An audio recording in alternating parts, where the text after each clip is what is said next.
Big data is swimming all around us, and more importantly, it contains vital and confidential information that at a moment's notice might rupture and all fall down.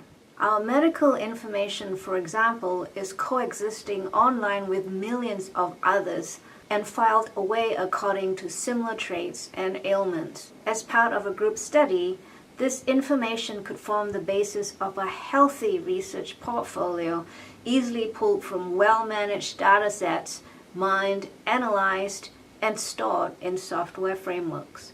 We have amongst us companies that provide software administrative services promising to file and safeguard your company's data with redundancies for generations to come, even from an apocalyptic episode. They also assist you to retrieve correct information no matter how minuscule or dated at the swiftest notice, so long as it's within the framework.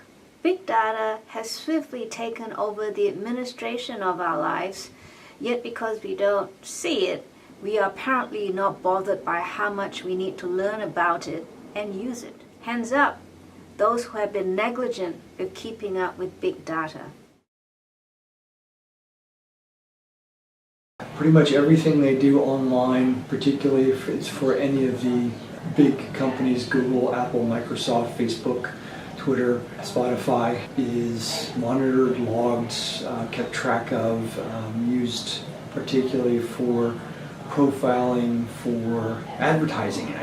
It's also used in, call it offline contexts, collection of video and sound recordings in public places, for example. The consequences of that range everywhere from, yes, Facebook and Google are free as long as information about you can be given around freely.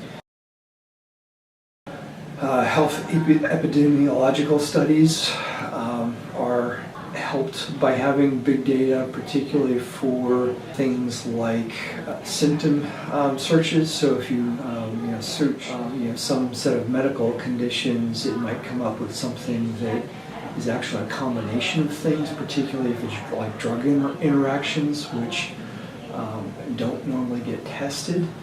So the way you find out about two drugs interacting badly is to find out if people have been asking about it.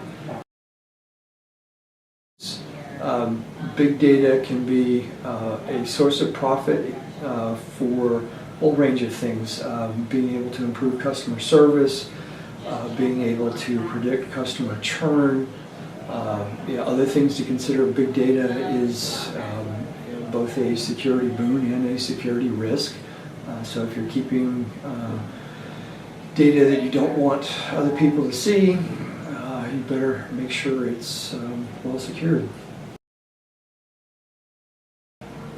The future will likely continue to be more of things getting better from a manufacturing point of view. So you have more information coming back, so you know how to design the next version better, kind of stuff.